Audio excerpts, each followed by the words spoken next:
Thank you for being here.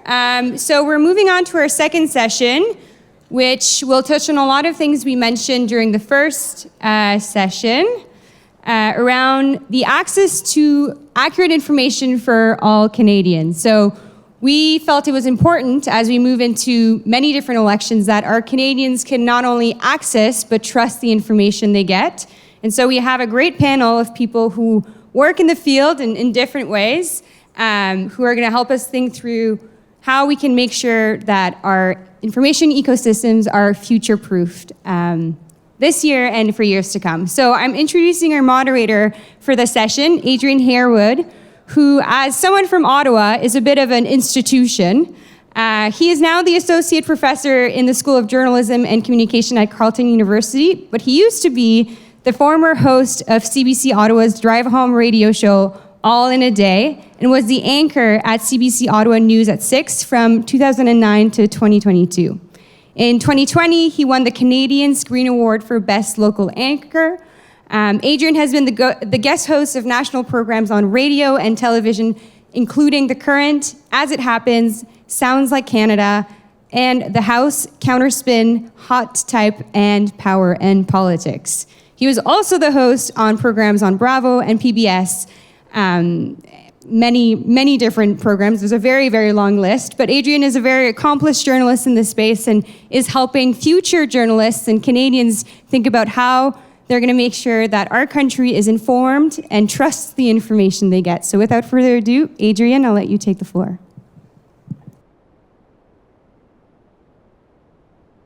I should actually know how to use this.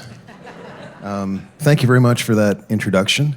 It's a delight to be here. It's good, actually, it feels like a bit of a homecoming to me because I used to do a radio show on the old CKLN, if anyone remembers that old station, 88.1 FM, Saturday morning live with Norman Otis Richmond. So I was on that show for about 4 or 5 years.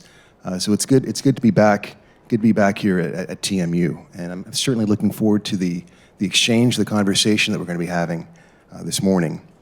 We are living in a deeply troubling and paradoxical moment. At no time in the history of the world have human beings had more ready access to unlimited amounts of information. And yet today, we are hard-pressed to find information we can trust and rely on. As reported in Tuesday's Guardian newspaper, in the run-up to this week's European elections, European election officials have been describing the quantity of disinformation as being at tsunami levels and posing an existential threat to the integrity of democratic systems. At no time in the history of the world have human beings had more access to such a range of perspectives, and yet our worldview seems to become narrower and more provincial by the day. Our toxic, polarizing information ecosystem often serves to drive people into opposing corners, where they consume narratives that do not open them to a world of possibilities, but rather makes them more myopic, more dogmatic, more antagonistic, less empathetic, and reinforces their already entrenched beliefs. We know that voters need good information that will help them to make sense of a complex world. However, with local journalism in decline and trust in traditional media on the wane, voters often don't know where to turn to find trustworthy sources that will keep them informed. So what are the limitations of social media platforms, non-traditional media, and legacy media? How do we create effective systems, rules, and programs to guarantee Canadians access to reliable information during elections? And how do we, which is of course the title of our panel this morning, how do we future-proof Canada's information ecosystems? This session will consider innovative policies, community-driven initiatives, and educational reforms designed to strengthen our information landscape. And we are joined, as you can see, by 3 formidable panelists. April Lindgren is a professor here. This is her territory at this journalism at Toronto Metropolitan University. She is the principal investigator for the Local News Research Project. Her research focuses on local news poverty, and prior to joining the School of Journalism, she worked as a reporter for more than 20 years, covering economics and politics on Parliament Hill and at Queen's Park for the Ottawa Citizen, my hometown newspaper. And I told April once that I was a boy in short pants when I first started reading her work, and I've enjoyed her work for a very, very long time. She also worked for the Southern CanWest chain of papers. April, welcome. Dave Sommer is the Vice President of Strategic Communication at Enterprise Canada and Associate Creative Director at Creative Currency. He was the former head of politics and government at Instagram in Washington, D.C., and he was a former Deputy Director of Communications Digital for Prime Minister Justin Trudeau. He has been a journalist, a writer, and a reporter. Please welcome Dave Sommer.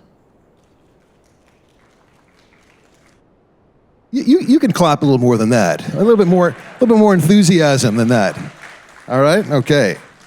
And Jennifer Hollett is the Executive Director of the Walrus. She was the head of news and government at Twitter Canada and is the co-founder of the fact-checking Super PAC app, which debuted at #1 on the App Store. She's been an award-winning television host and producer. Many of you might have seen her on Much Music back in the day. She worked at CTV and CBC. Anyone here remember? This is a young-looking crowd. You probably don't remember. You don't know what Much Music is. Yeah, you remember Much Music? I see some Gen Xers and millennials. All right. I see ya. Okay. She has a BA from Concordia University and a Master of Public Administration from Harvard. Jennifer, welcome.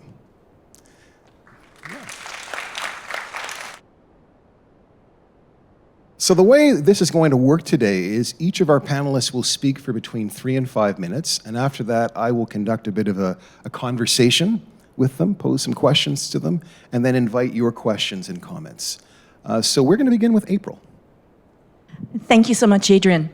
I'm going to talk about two sort of general points. The first is that access to reliable information and journalism in particular varies according to where you live in the country.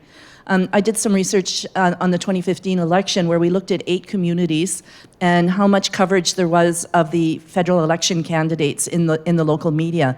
And what we found was a huge variation in those 8 communities depending on where people lived.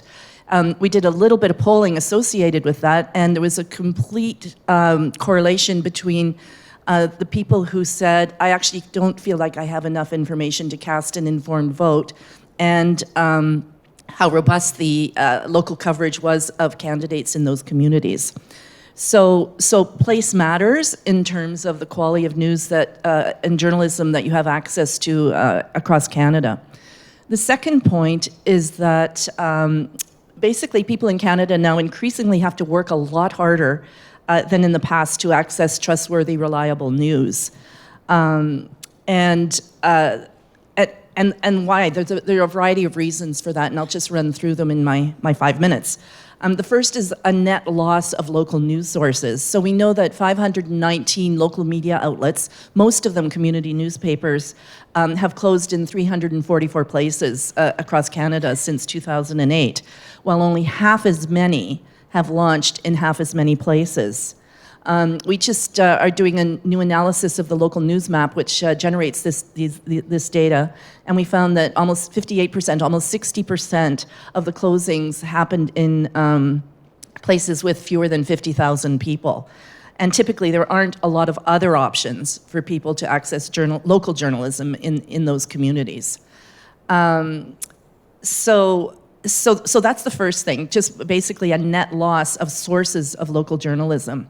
The second point is lack of shrinking newsrooms. So when I worked at the Ottawa Citizen in Ottawa back in 1990, there were 190 people in that newsroom, in various roles. Today there's barely 20.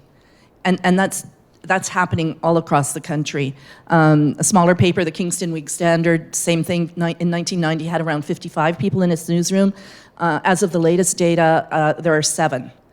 So I think these numbers speak to what is happening in terms of the capacity of newsrooms to generate news.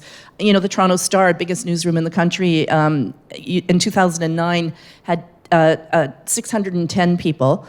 It's still, I mean, a hugely robust number compared to today, 172, but still, that's a third of what that newsroom used to have. Okay, so that's sort of shrinking newsrooms, loss of local news outlets. It's also getting more difficult to access broadcast news, and this is a more recent development.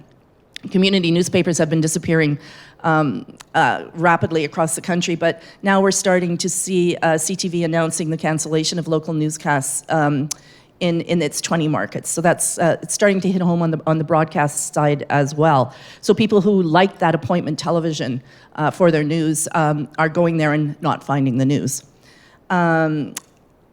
Local news is also becoming more difficult to access because of the regionalization of papers. So when we looked at the local news map data recently, we noticed that 114 local community papers had disappeared and been folded into about three dozen papers.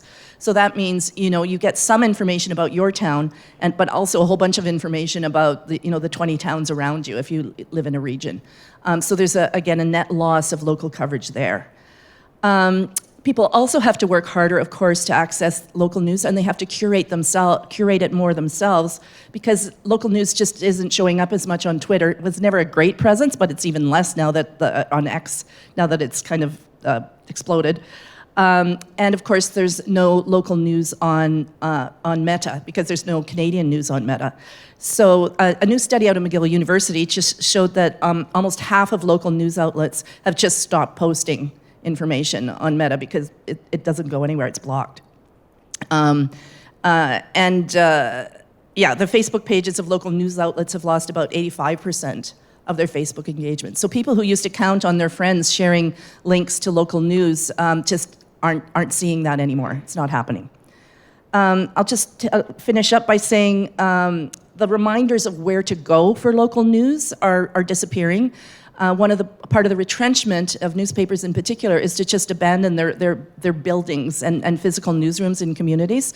We did a bit of a survey a couple years ago, two years ago actually, and found that 29 newspapers had just sent all their reporters home to work and got rid of their local newsroom. So it means there's no sort of newspaper sign on Main Street reminding people that here's where you could find some local news in your community. Similarly, print editions are disappearing. So there's fewer local newspapers hanging around when you're in a restaurant or talking to your neighbor or in the corner store. Last year, 96 community papers abandoned their print editions and went online completely. So I'll just wrap up this sad litany by saying that a recent StatsCan report, 43% of respondents say it's becoming more difficult to discern between fact and fiction online compared to just 3 years ago.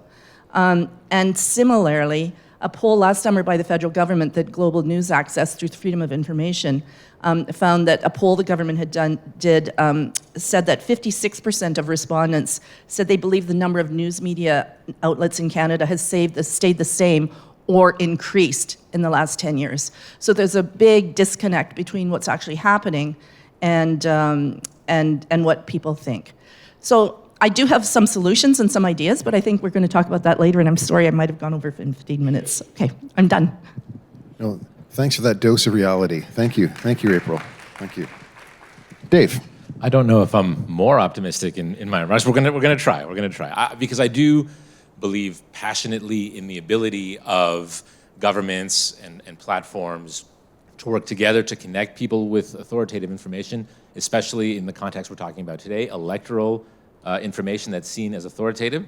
But I want to talk a lot today about incentives, because I think there is kind of an idea that we've done it in the past, and the technology is there and the good intentions are there, but right now I don't necessarily think that the platforms have the will to do it or the stomach for that fight anymore.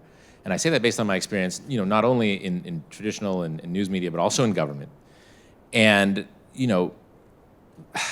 in Canada, we're obviously in a bit of a tricky spot now, as April just so eloquently put out.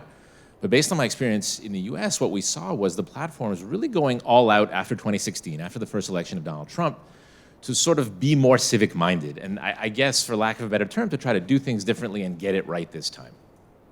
And they all kind of leaned into this effort to connect people to authoritative information, both on platform and off platform, with partnerships with civic groups and all the rest. And what did they get for it? They got hauled up before Congress in the U.S. and up here on Parliament Hill, and denounced 6 ways from Sunday by all the parties together. And so they think about it and they say, well, why do we need to keep doing this, right? Why do we need to keep proactively encouraging people to vote if, from a civic perspective, we're not really going to get anything out of it? And so what you're seeing now from the platforms, just a few months ahead from another momentous election in the United States, certainly our efforts to fight misinformation and disinformation, and we'll talk about that a little bit later. They're announcing, look, we're going to label AI-generated content and all the rest. But what you're not seeing is that drumbeat of announcements of them telling you, here is how we're going to encourage people to vote. And I'd be honestly quite surprised if we even got in-app, on the major platforms ahead of the US election, even just like a click here and find out where to vote, or click here and find out how to register to vote module. It still might happen, but if it was going to happen, you would have heard about it by now. And so there's no guarantee, and I feel that in Canada, we're catching the same cold here, where government has said, the Liberals have said, for example, the government I used to work with, has gone all out to attack what they call the web giants, which is a term you don't really hear anywhere else, but they say it here. We're going to attack the web giants, and where the opposition party has traditionally been in opposition to what they see as tech platforms' closeness to the governing party. So where are the incentives? And it's not just a North American problem either. The last presidential election in France, I think, had the lowest or one of the lowest turnouts ever. The second place candidate got less votes than people who abstained, for example. And we worked really hard. When I was at Instagram in the last presidential election, we worked really hard with the French government, with civil society groups, with news and fact-checking organizations to try as much as possible to get people excited about voting. So in-app, they'd see a reminder, here's where to vote. In countries where you have to register to vote, not just France, there'd be, okay, click here and register to vote. And we'd partner with really hip or interesting accounts that were doing fact-checking or talking about the news. And for example, you still had the lowest voter turnout ever. And so the platforms have kind of retrenched a little bit. Now, not all of them. TikTok, for example, just announced, I think today or yesterday, that they're going to do what we call a voter information center in the UK election. So people are going to go on and they're going to be able to connect with that authoritative information as much as possible. And that's usually done in partnership with governments. On the same day that they announced that, the BBC puts out a report saying election misinformation on TikTok in the UK is absolutely out of control.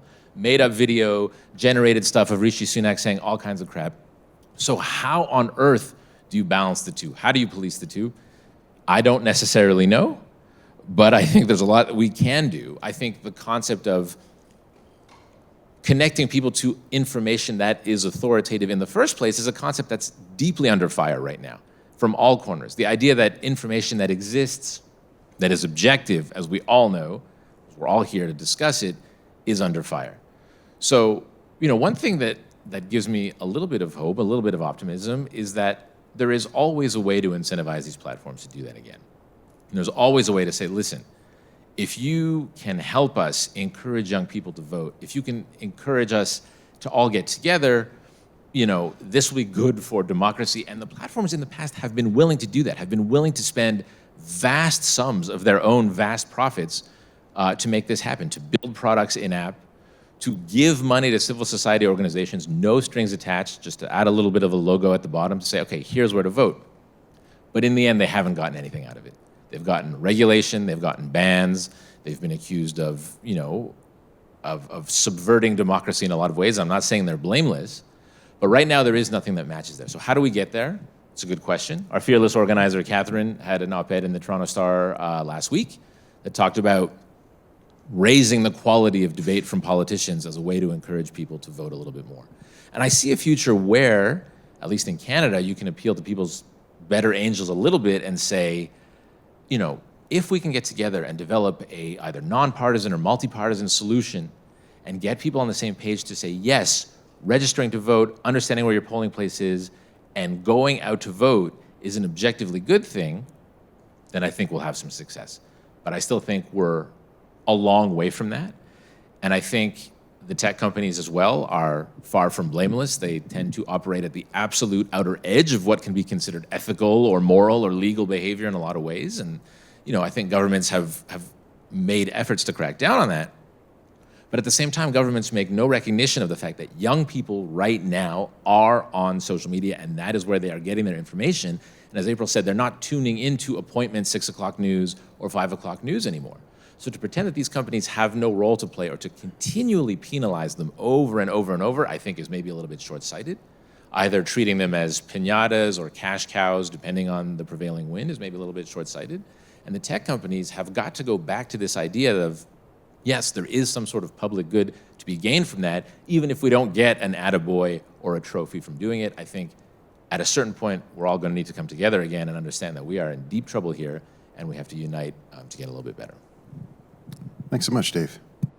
Jennifer. I'm a big fan of memes. I love social media. I'm also passionate and always concerned about the state of democracy in our country. So I'm going to tap into one of my favorite memes that I think has become pretty mainstream, which is how it started, how it's going. So I'm going to tell you how it started for me. When I was in grade 6, 1986, my dream job was to deliver the local newspaper, the St. Catharines Standard. This was a great job. So was babysitting. We've also seen the decline in teen babysitters. The Atlantic did a great story on that. But I wanted to deliver the local paper, not only because it was a job, but there were tips. But my friend, Melissa Tkachik, she had the local route, and it was handed down sibling to sibling. And I couldn't even fill in for her because her mom had that covered. And I remember going trick-or-treating with her, and the subscribers would give me a small candy bar, and then they'd say, wait a second, and they'd bring out Melissa a big candy bar or something that they had made for a Halloween tip. All to say, I grew up at a time where the St. Catharines Standard was a pillar of our community, not only for news, but for employment, for bringing together people in conversation. And so I had to move on to another dream job. And I was very lucky to get a co-op placement at the local Cable 10 channel. And aside from actually working in community television, I was given opportunity to be on the camera team for the city council meetings. So I got a little extra money. My friend and I, we'd be on one of these big beta cams and recording what I thought at the time was a very boring meeting. And there weren't a lot of people who would show up for those meetings. But again, I got to participate in our local media ecosystem. Now, that wasn't enough for me. And I really believed at a young age that media had the power to shine a spotlight on issues that mattered. This is what always drew me to the media, is the belief that it can actually create social change, and hopefully for the better. So I created a zine. I worked with friends, wrote stories about issues that were important to me, covered concerts, wrote my little reviews, and would type up on a typewriter and use letters from different magazines and get my friends' illustrations and find a photocopier and basically copy and paste a magazine that I would share with friends. And I was able to tap into a community of zinesters and fans of zines and actually trade this publication by mail through pen pals and sell it at one of the local music shops in St. Catharines. All of this got me into Concordia University, where I studied journalism and communications. And when I arrived in Montreal back in 1994, typewriters were still on the desks. But it was the early days of what we used to call the World Wide Web. This is how we talk about it, the World Wide Web. And for those of you who are around, universities were the easiest way to get an email address. So all those pen pals I had through my zine exchanges moved over to email.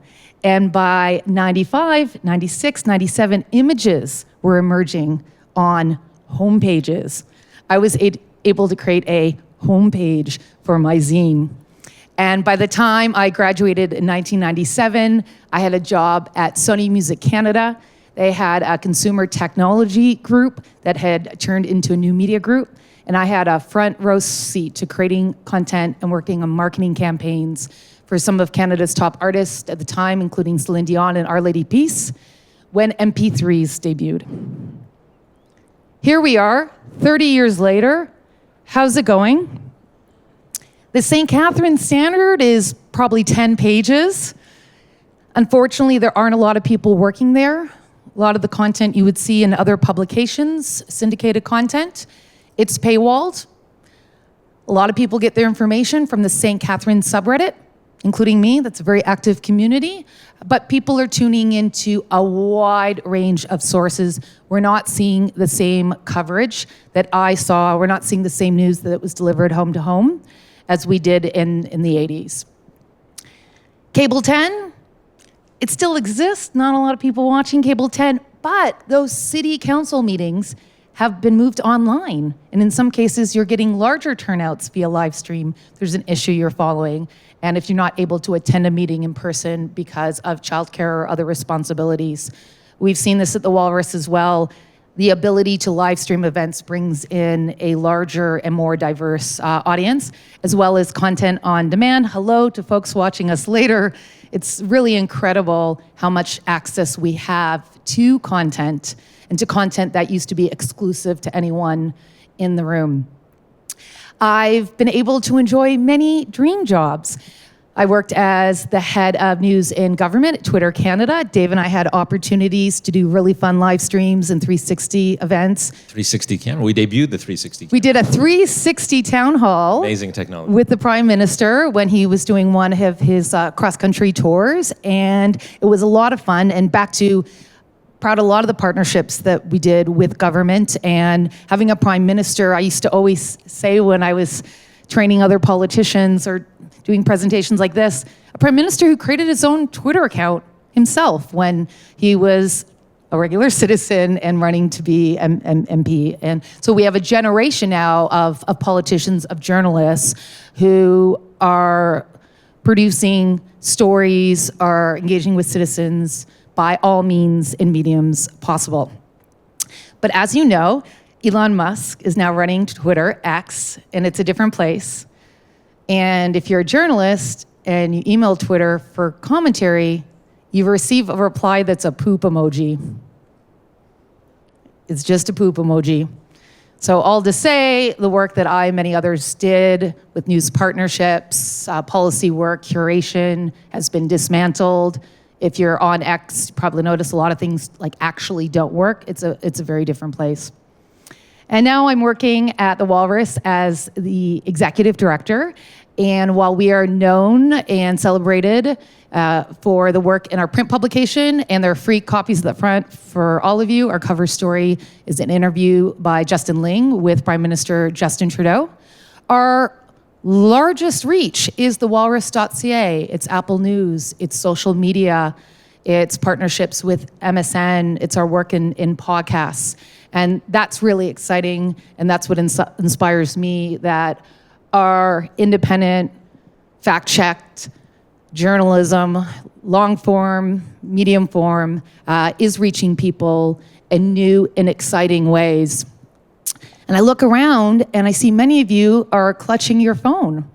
And that to me is the tension in this all, which is we have access to a powerful computer that if it's not in our hands, it's in our pockets or in our bag. And all of you can create media. All of you can read, listen, experience media from a range of formats. But we have a disconnected and fragmented media landscape. And in the mix of all of that is dis and misinformation. I will end sharing a conversation I had with a friend of mine who is a high school teacher. He teaches civics and history.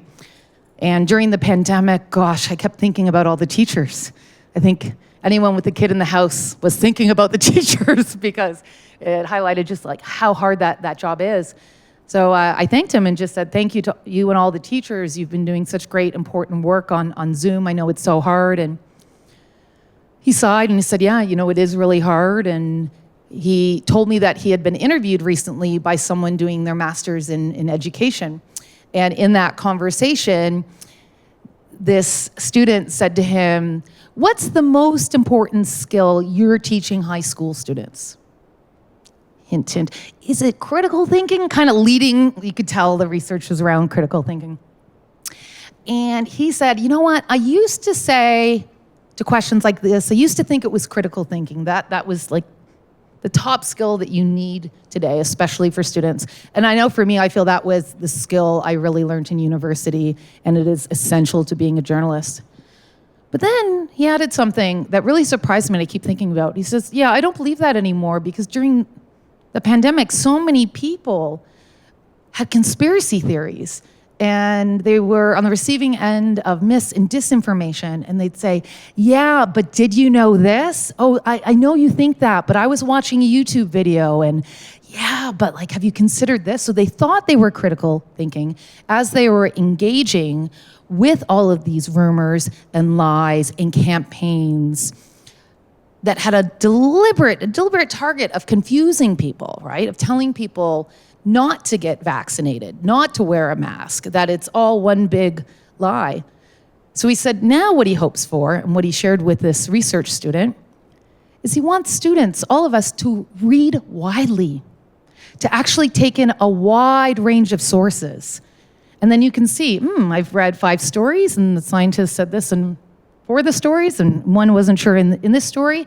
And to also step out of the algorithm, step out of your bubble.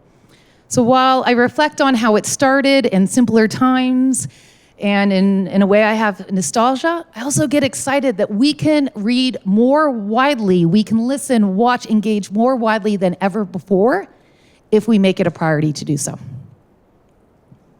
Thanks so much, Jennifer. April, I think we're going to begin the conversation with you. We tend to focus a lot of our attention on federal politics or on provincial politics. Often the local is lost. There's not as much scrutiny of what goes on at the local level, and yet we know that local politics matter for our everyday lives, right? It has an impact. And so when you cited the fact that the Ottawa Citizen has seen a huge decline in just the number of journalists in its newsroom, now only 20 journalists in its newsroom. You talked about the Kingston Whig Standard only now having 7 in their newsroom. That has an impact on the way in which our local government, local institutions are covered. There's not the same kind of scrutiny. There's not the same kind of accountability. So what can voters do? Like where can they turn to in this environment for critical information about the local scene? What can be done to deal with this existential problem? Well, I've been beating the drum lately for local libraries. I do think that there is a couple roles for libraries. The first would be for the library to act as aggregator for whatever local news is still available in the community. So this issue of where to go and what news organizations are out there that I can rely upon, the library could do a daily aggregation of local news links to news, and people could access. And have it be curated by somebody who's actually an information expert and isn't going to be pulling weird things off Facebook. So that would be one thing. I also think that there's a role for local libraries to participate in a national census that we could do every year, where they would identify what the local news outlets are in that community. Because right now, if you click on if you want to know what the news outlets are in Brandon, Manitoba, there's no centralized directory to find that out. So this poses a whole bunch of problems. I mean, for researchers like me, it means in Canada we actually have no real idea of where true local news deserts exist. We don't have a list. Because nobody knows what's across the country, what the local news outlets are. So every year, if we did a census of local librarians of where people can get local news, I think that would be a way of addressing this problem and keeping it up to date. It would have to be an annual type of census. So those would be 2 things. And then the third, and we'll probably talk more about this, is the idea of community foundations at the local level playing a role in building a local news fund that could maybe be matched by federal dollars to support local journalism in their midst. So those would be 3 ideas I would throw on the table. We were both at the Canadian Association of Journalists meeting on the weekend, and there were a number of kind of local startups, like local news initiatives. Can you maybe talk a little bit about that, like some initiatives that you think people should be paying attention to and that give you hope? Sure. There's a whole example of nonprofits that are basically operating as charities. I mean, to be honest, there's only 11 of them so far, which means, if you make a donation to them, these news organizations can give you a tax receipt, and it's easier for them to get support from foundations. But an example in our midst in Toronto is The Local. It's one of them, and it's been producing prize-winning journalism that, for instance, during the pandemic, pointed to the fact that in Peel Region, it had very high levels of COVID and relatively limited access to COVID vaccines, which were going to more affluent neighborhoods. And as soon as that story was published, there was a turnaround and a provincial government response, and there was much more effort to get vaccines to those communities. So that's an example of something that's making a difference. News organizations are also getting more creative and working with building partnerships. So an example I like to cite is of the Winnipeg Free Press and the Narwhal, which is another one of these journalism operating on a charitable basis. They're called registered journalism organizations. And it's growing like gangbusters, the Narwhal. The Narwhal's doing very well. Yeah, well, they've done great work on the Greenbelt in Toronto with the Toronto Star, for instance. But in that case, what happened is the Community Foundation, the Winnipeg Community Foundation, gave a grant to the Narwhal to hire an environmental beat reporter to cover Manitoba issues. But the editorial control for that content is shared with the Winnipeg Free Press, which also publishes the content. So the Narwhal and the Winnipeg Free Press are publishing the reporting by this news organization. So to me, this is a really great example of an innovative approach to expanding the reach of really good journalism beyond just what the Narwhal has access to the whole Winnipeg Free Press circulation, which is still is great in that community. Mm-hmm. So those would be a couple of examples of great ways to move forward. I mean, the Local, I should say, does not have subscriptions. Its content is widely available, so it addresses this issue of in unequal access to quality journalism by virtue of your income level. Can you afford the subscription? If you can, you get access to this news. If you can't, you get access to much more limited range of news. So those would be, I would point to those examples. Dave, in your remarks, you seem to be suggesting that at times maybe we're beating on social media platforms, right? Like that they've become everyone's favorite piñata. Yeah. And you were saying that beating on them too much could be a losing game for all of us. The question I have really, though, is what should be the relationship between the social media platform and the state? What should we be, as citizens, as voters, what should we be expecting from social media platforms? What does the social media platform owe us? That's a great question. You can say, look, well, they're free, so they don't owe us anything. But of course, as the expression goes, if you're using something for free, you're the product, right? And so somehow they're getting you and your data, and no, they don't sell your data to third parties secretly, but you are the data, right? And so that brings up the question is there some sort of social agreement that's not being honored by the social media companies?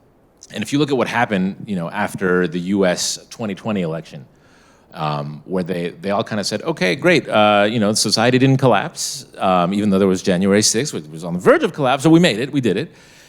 So we're gonna lay off all of our democratic engagement staff, and boom, Meta, Snapchat, Twitter, even LinkedIn made significant reductions there. And so you could say they made significant reductions in what they owed the state and what they owed the people.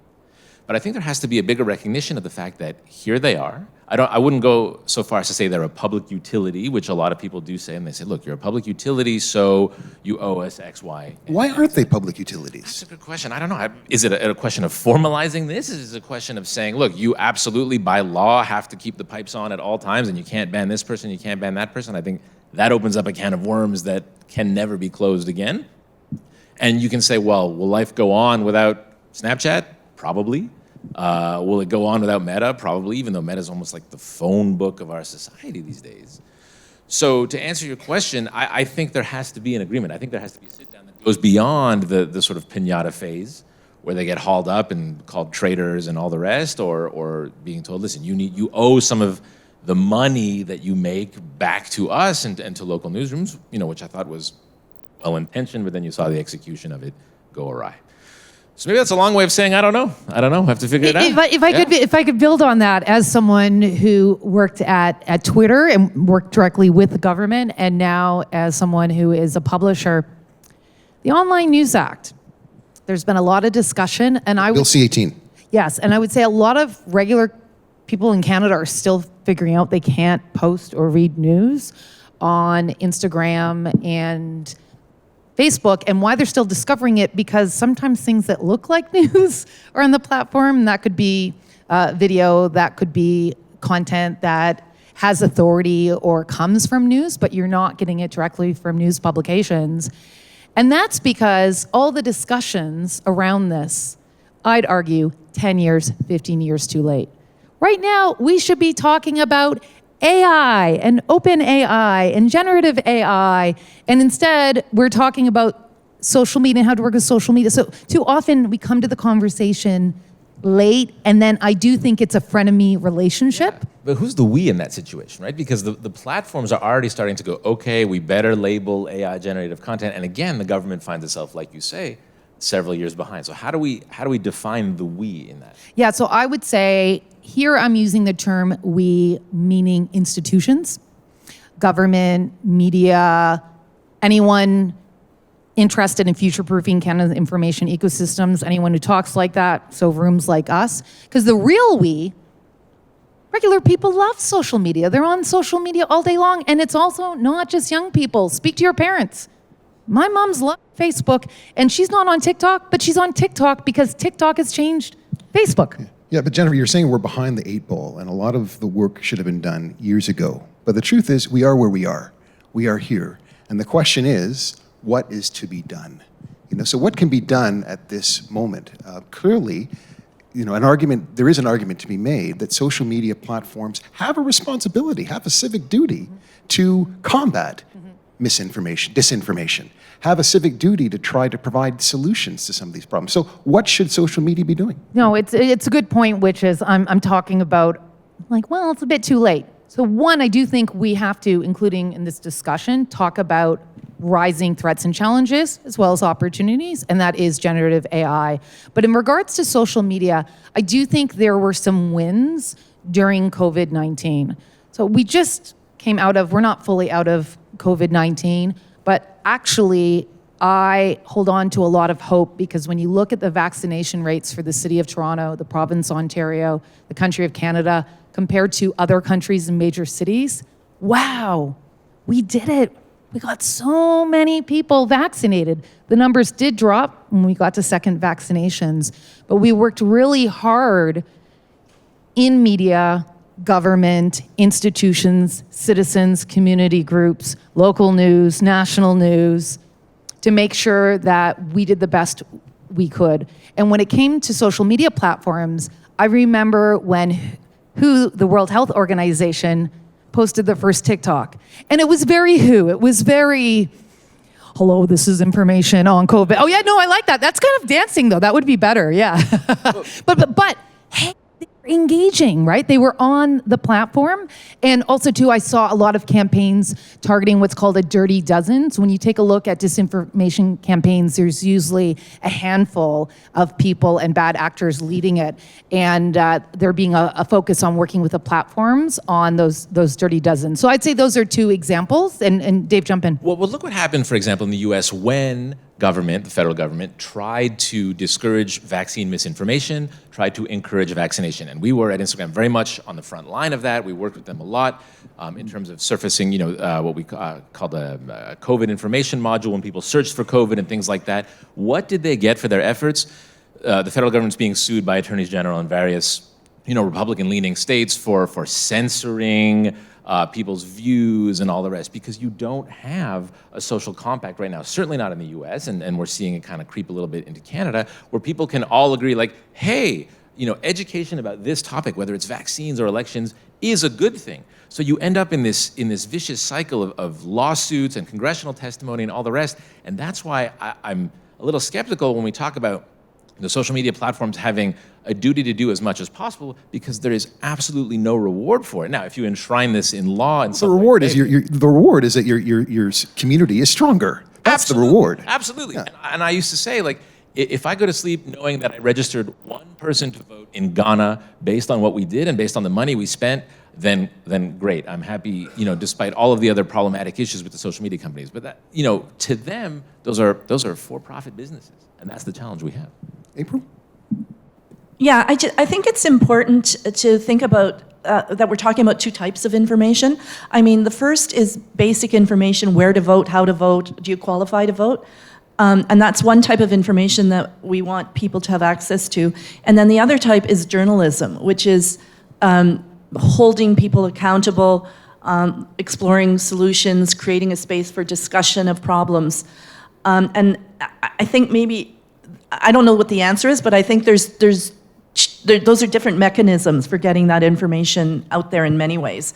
I mean, the thing is, at the local level, for instance, I talk to municipal politicians who say, we're hiring more communications people because we find there's just so much rumor and conspiracy theories in our community, and everybody's shouting at us and thinking we're thieves. So we're going to hire more communications people to put more information on our website. Well, okay, that information is there. First, there's the question, is anybody going to go and look at it?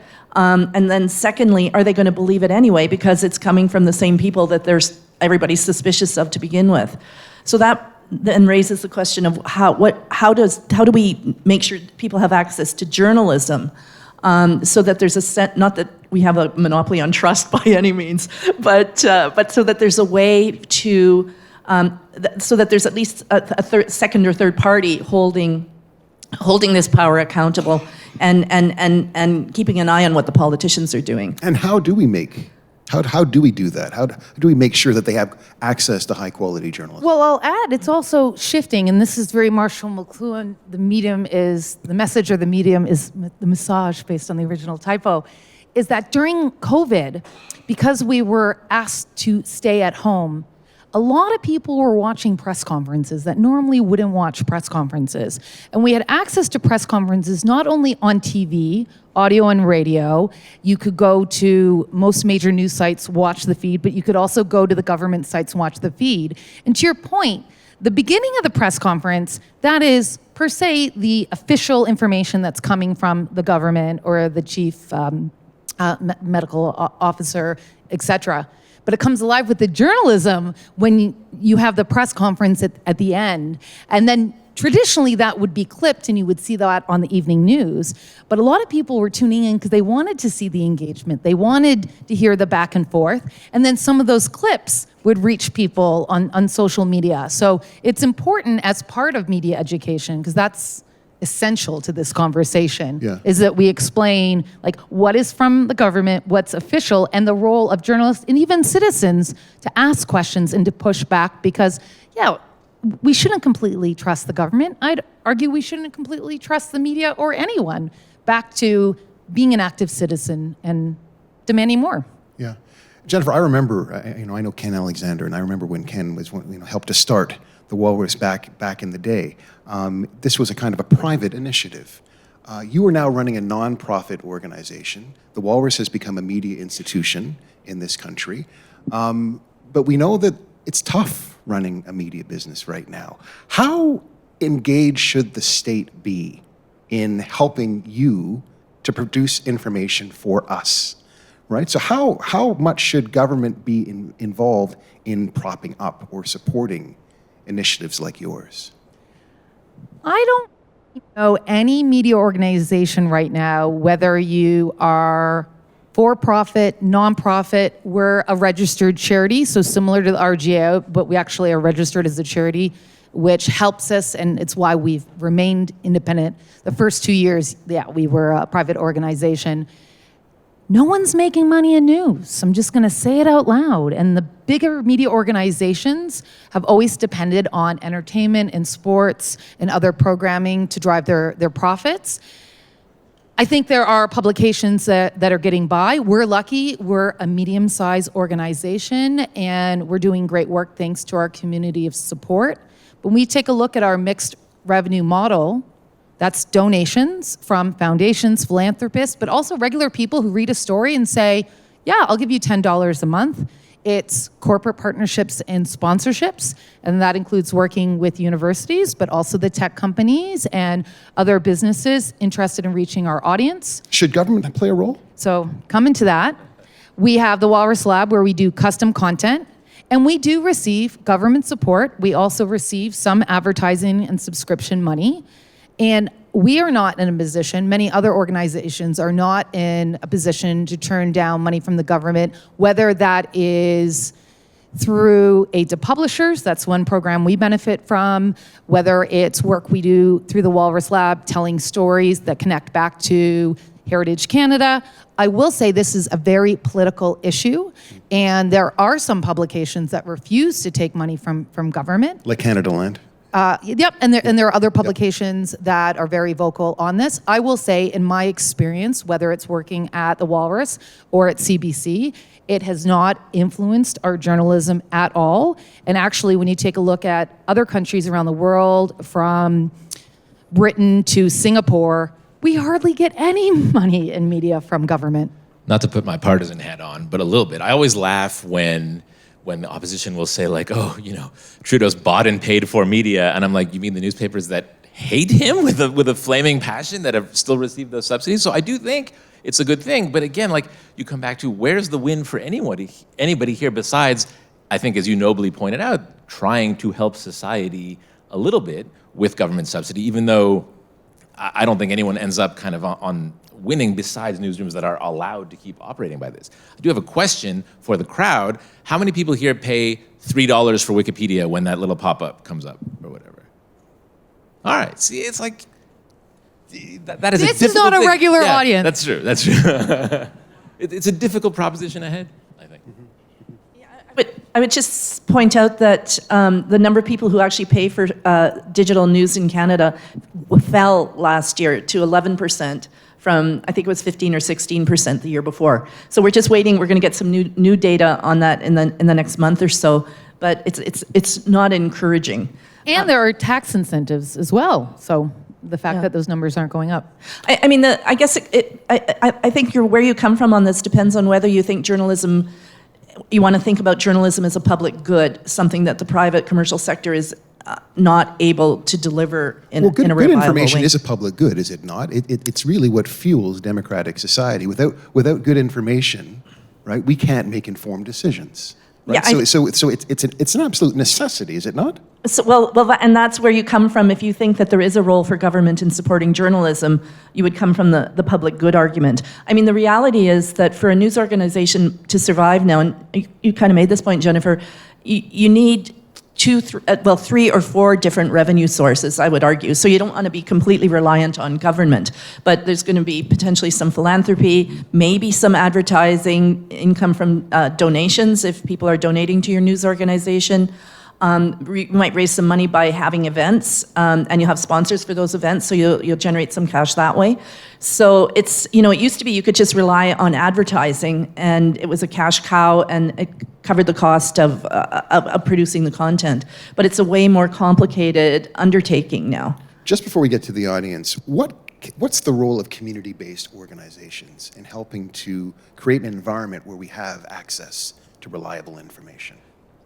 I would say a commitment to extreme nonpartisanism and nonpartisanship. And I think when I was at Meta and we would partner with community-based organizations to, for example, specifically encourage voter turnout, you'd be like, okay, this is a nonpartisan group, but it's run by, a celebrity who obviously associates with one party or another. And I think that sort of cheeky kind of way of existing has to be rooted out, and people have to replace it with true voter engagement groups, true community groups who really have the public interest at heart. And they are out there. Some do exist, for sure. Yeah.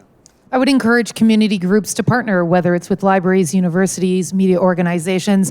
I think too often people feel they have to do it on their own or start from scratch. There's actually so much great work out there, whether it's official information or access to information, shared resources. I think we're stronger when we work together. So don't feel that you have to start from scratch. I would say look for others who share your values and build on that work. The operative word this morning seems to be collaboration. Collaboration is key. Let's go to the audience. If you have a question or a comment, we do have some time. So, yeah, I can walk around. How would I do that? I'll do the Oprah thing. Yeah. All right? Wow. Yeah, So I'll old do the school. Oprah thing. All right. You have to really lean in when you're listening, like a real. And if you can just introduce yourself as well. Hi, my name is Abby Slater, and my question/comment is Jennifer touched on it a bit, but what I found during COVID, where there were people, there's the body of evidence around something, and then there's a so-called expert, and it was the conflation of the two. So I would have arguments with people who would say, "Well, I read this Harvard professor who said that COVID's a fake or vaccines are not good." And I would compare it, I would ask, do you believe in climate change? And they said yes. And I said, you will always find a Harvard, a Yale, some professor who doesn't agree. But it's the body of evidence. So it's how do we get young people to understand the difference between one outlier and the body of evidence? Well, also, I think we all I definitely learned more about science and how science works. So I think during the pandemic, there was a new responsibility on media organizations and the government to explain how science works. Science is always changing, it's always evolving. So what we knew about masks back in March 2020, very different than what we know about masks now. COVID is always changing, right? The virus is always changing, and we're still learning more about what happened over the last 4 years. So it comes back to that, read widely, but also we need to do a better job at explaining what you just did so well. But this is a pedagogical challenge, is it not? So April, what's to be done? What should a professor tell their student? Well, I would just say that a lot of times the conversation comes back to this idea of media or the platforms running fact-checking operations. And I think fact-checking, it's difficult enough with science, but I think it's even more difficult to do with politics, because the most effective disinformation always has a grain of truth in it, and that's what makes it believable. So as a journalist, when a politician says something... Fake news. This is our dialogue right now from politicians. It's fake news, and then when you sit down to actually try and wade through the weeds to figure out the truth part and the fake part, you end up with these long screeds that nobody reads. So there's some limit. I think the whole fact-checking thing is a real challenge. Not to mention the fact that, for example, Meta does not fact-check politicians, right? When it comes to whatever they say, they lean out of that because, again, they don't want a target on their back. But when it comes to specifically vaccines, for example, when we were working on it, our solution was, not to be cynical or glib, but it was, okay, deploy Olivia Rodrigo. And Olivia Rodrigo goes to the White House and does her dances and sings her songs with Joe Biden. And we said, look, this is how you promote vaccine awareness and vaccine uptake, because otherwise people aren't going to listen. And so can you win over at least a portion of people who maybe aren't reading scientific journals, but are also not necessarily falling for conspiracy theories, but might be susceptible to them? And can you say, look, here's a big celebrity with the president. If this doesn't convince you, nothing will. And the good news is, when you take a look at the trust indexes, we work closely with Proof Strategies and their Can Trust Index. You know where trust is up? Trusting family and friends. So whether you're the government or a media organization or even the work you do, you don't need to reach everyone. You need to reach influential people who hold trust in their community and family. So that to me is very encouraging for conversations. We have another question here. Yeah. Another question, comment. Hi, thanks. Hi, I'm Hannah, and I work at a student newspaper, so we've also been affected by Bill C-18 and the Online News Act, and there's kind of this reconciliation between social media being the place where everyone is and then not being able to access the credible news. I mean, as you said, journalism is where people should be able to access that public good and the information that really where we can make those informed decisions. So what do you kind of see as the future, big question, future of journalism, with Bill C-18, the Online News Act, and it's so interesting what you were saying, it's so true that people only recently are now learning about the Online News Act and that people can't access it. So kind of what do you see as the future of it with that we can't even access the credible news where most people are? And that's Hannah Alper asking that question, is that right? So Hannah's an incredible influencer, and I'm so happy to see you in this role asking on behalf of student journalism, because if you're not familiar with her work, you have been navigating social media and creating incredible engagement since the age of 10, I want to say. I've been following since the age of 10. So I just want to highlight for anyone who's not familiar with your work, I love that you're in this space, because this is where the magic happens.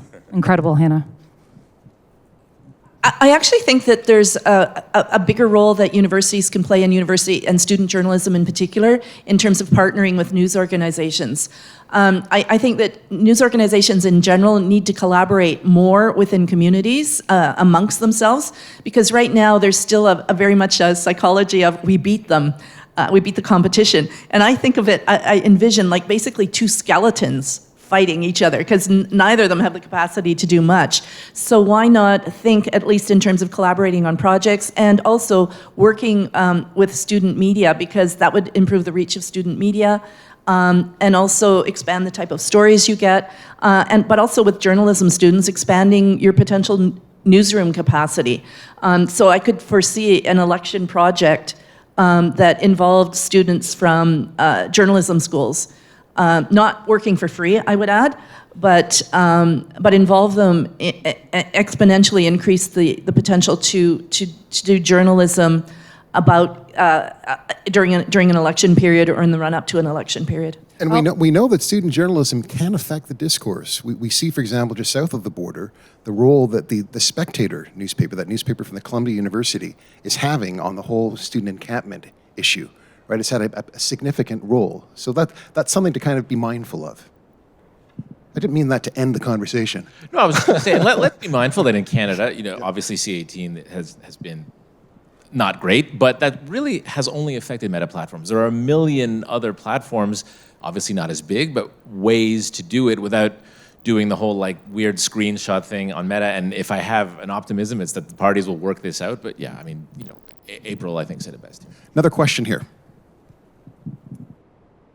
Super interesting presentation. Thanks so much. I just had a question. You may have seen the Logic recently closed yesterday, that $4 million investment round, which were kind of, I feel like started as like a really hyper-evolved Substack and is now moving into this different evolved media space with a financial backing from venture capitalists. I was wondering if you could speak to that a little bit and how that's maybe changing the media landscape and if that's something that more media companies should be going after.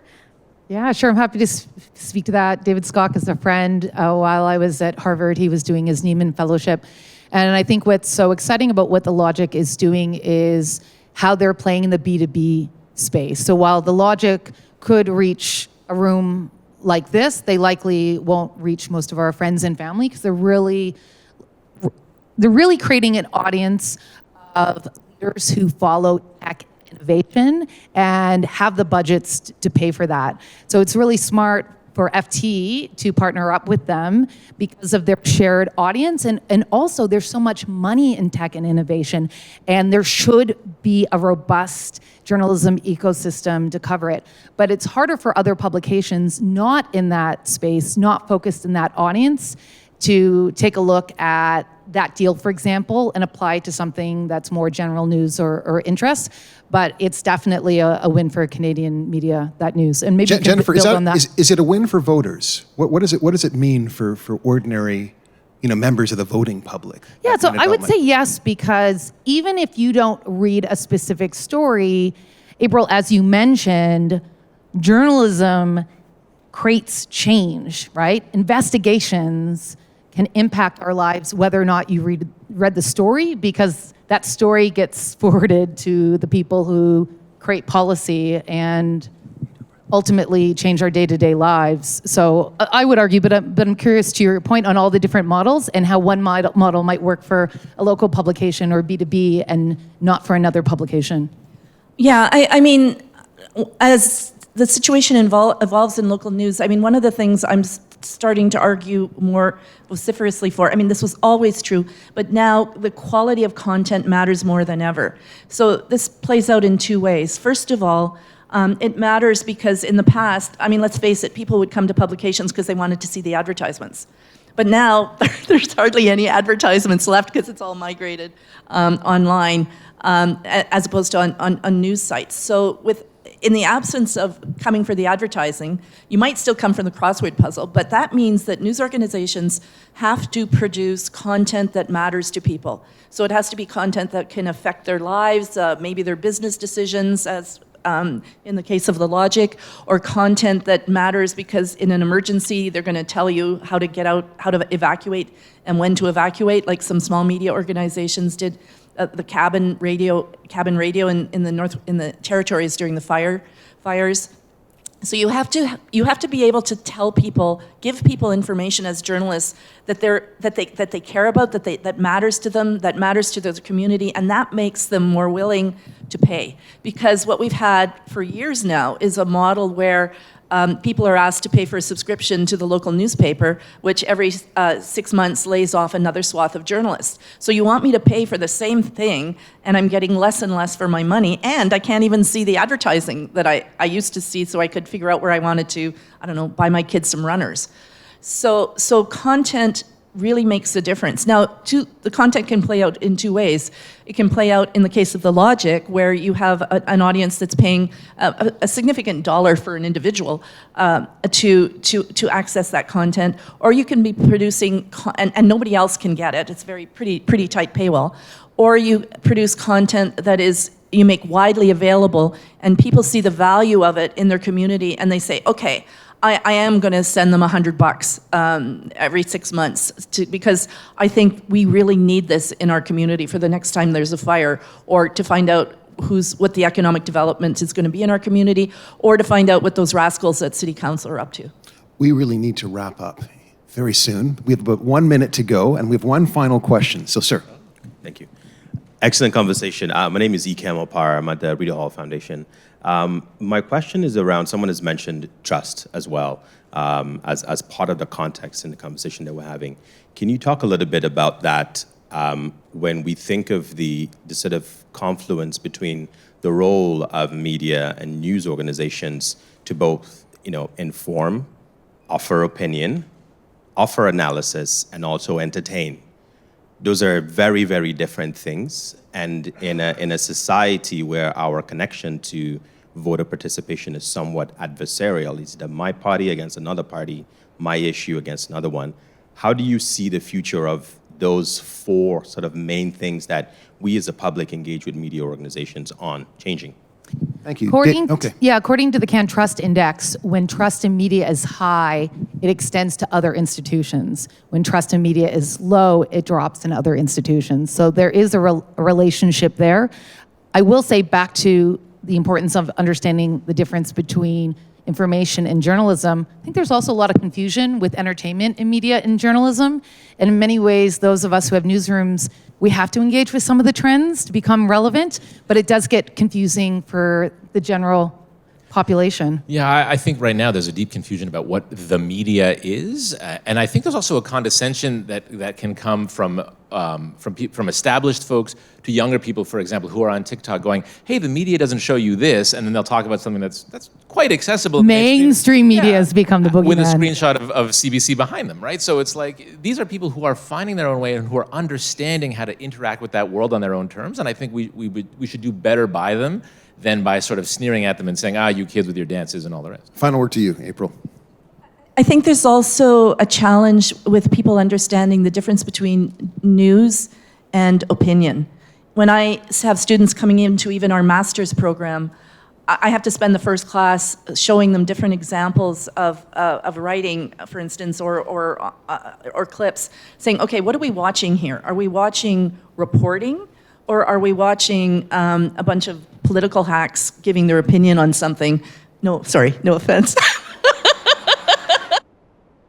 Catch me on Power and Politics every week now. Giving their opinion on what's happening, giving their opinions on what happens. And I think this comes back to this issue of media literacy and understanding where that line is. And it's actually getting more and more difficult for people to make that distinction, because we do a terrible job of labeling it because it's cheaper to produce than actually going out and chasing boots on the ground, chasing news. You invite some people in, or you phone them up and get their opinion. So I think there's just that line there is increasingly blurry, and it's our fault in the media for allowing that to happen. Well, none of you can be labeled hacks, right? But we do appreciate your opinions this morning. Thank you so much. Thank you so much for a very dynamic conversation. Thank you. Thanks to you, our audience, for your very, very pointed questions. We do appreciate it. So thank you very much again. So now comes the critical part of the conference where you get to build bridges over food. We have lunch now. We've given you an extra long lunch to give you the time to build those connections, make those outreach. If we haven't given you stuff to think about this morning, I think you have lots to talk about, lots of things to solve, problems to come back with. We look forward to having you back here at 1:30. It's a beautiful day. There's places to sit outside here, find other people. I know many of you are here with colleagues. Hang with your colleagues, but also make new friends. And we will see you back here at 1:30. Thank you.